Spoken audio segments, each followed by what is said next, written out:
বিসমিল্লাহ। আমি তো প্রতিদিনই কিছু কথা বলি,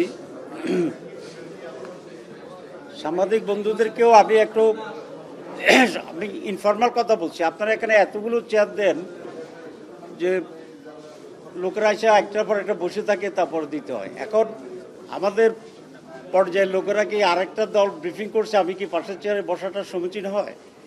তো এই জন্য তো আমরা দাঁড়িয়ে থাকি না। কমিশনে যখন লাগবে, কমিশনে তো 6 জন থাকে তারা, আর আমরা রাজনৈতিক দলগুলো থেকে কোনো দলে 1, কোনো দলে 2, ম্যাক্সিমাম 3।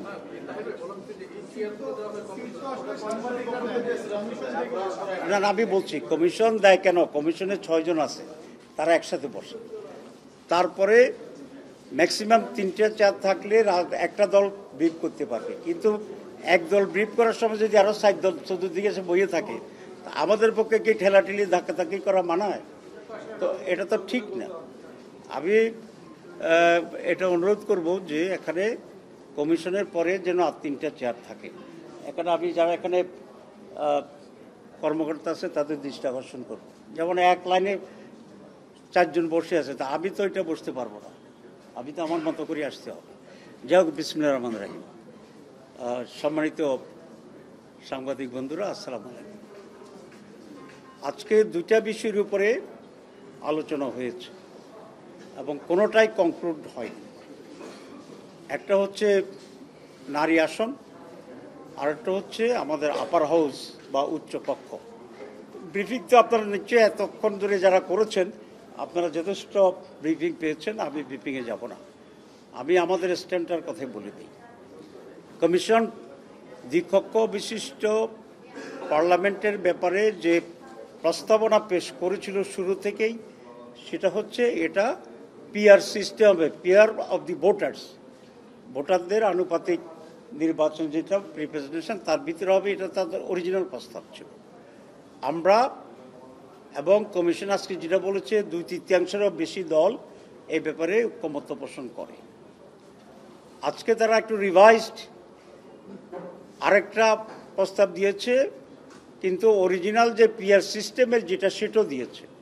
তো পিআর সিস্টেমের যে প্রস্তাবটা আগেও ছিল, আজকেও দিয়েছে, সেটাই আলোচনা হয়েছে এবং সেখানে 2/3 এবং আজকে নতুন করে আরও 2-1টি দল এই পিআরের পক্ষে, পিআর বাই ভোটার্স, এটার পক্ষে মত দিয়েছে। আমরা খুব স্ট্রংলি এটার পক্ষে মত দিয়েছি এবং কমিশন বলেছে যে মতামতের ভিত্তিতে তারা আগামীকাল এই ব্যাপারে একটা সিদ্ধান্ত নেওয়ার জন্য চেষ্টা করবে।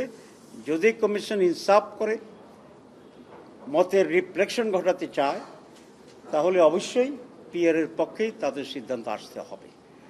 এবং পিআর কেন দরকার এটা আমি আজকে ব্যাখ্যা দেব না সময় নেওয়ার জন্য। অনেক লোক এখানে আরও ব্রিফ করার জন্য দাঁড়িয়ে আছে। এটা আমরা আমাদের রাজনৈতিক প্ল্যাটফর্ম অন্যভাবে আমরা এই ব্যাখ্যা দেব, আমরা প্রচারণা করব। 2 নম্বর যেটা, সেটা হচ্ছে নারী আসনের ব্যাপারে।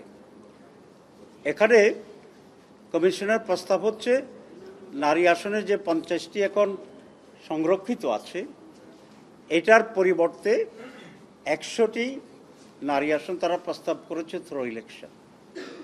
আমরা নারী আসনকে 100তে উন্নীত করার ক্ষেত্রে আমাদের ঐকমত্য আছে। আমরা নারীরা 100 আসনে পাক আছে। পদ্ধতিগতভাবে আমরা বলেছি যে এটা পিআর সিস্টেমে ইলেকশনটা হইতে হবে, কারণ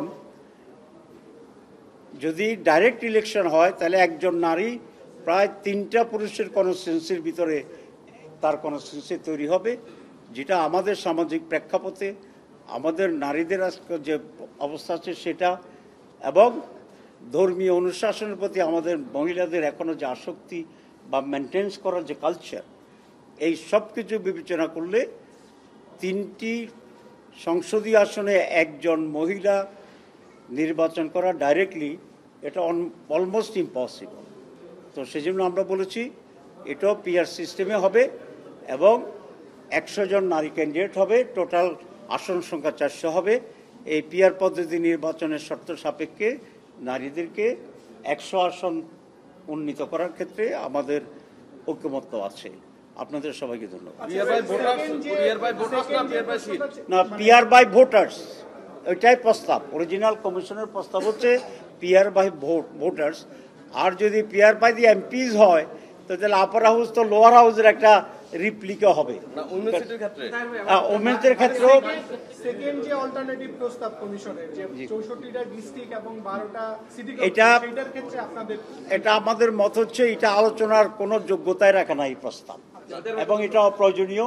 সে আলোচনা এখনো হয়নি। আমরা এটাকে হাইলি আমি কন্ডেম করেছি শুরুতেই, কারণ ইলেকশন কমিশন একটা প্রস্তাব দিয়েছে, অর্ধেক আলোচনা হওয়ার পরে আরেকটা নতুন প্রস্তাব দেয়, এটা আরো বিভ্রান্তিকর। এই জন্য আমি টোটাল নতুন প্রস্তাবের ব্যাপারে বলেছি, একটা প্রস্তাবকে স্যাটিসফাইড করার পরে প্রয়োজন হলে অ্যানাদার অল্টারনেটিভ প্রস্তাব আনতে হবে।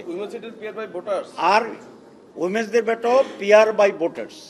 একটা প্রশ্ন, সেটা হচ্ছে যে আপনারা আপার হাউস পিয়ার এর ক্ষেত্রে অনর, বিএনপি আপার হাউস পিয়ার এর বিরুদ্ধে অনর। তো আজকে নিয়ে 6 দিন আলোচনা হইলো উচ্চকক্ষ নিয়ে, তো এটার তো কোনো সলভ হচ্ছে না, তাহলে এটা সলভ কি? কতদিন না, এটা সলভ তো হয়েছে। এখন কমিশন বলেছে যে মোর দেন 2/3 অলরেডি পিয়ার বাই ভোটার্স আপার হাউসে ঐকমত্য পোষণ করেছি। আমরা বলেছি আজকে যে এটার উপরেই যেহেতু মেজরিটি মোর দেন 2/3 ওপিনিয়ন আছে, এ ব্যাপারে আপনি একটা সিদ্ধান্ত নিতে হবে।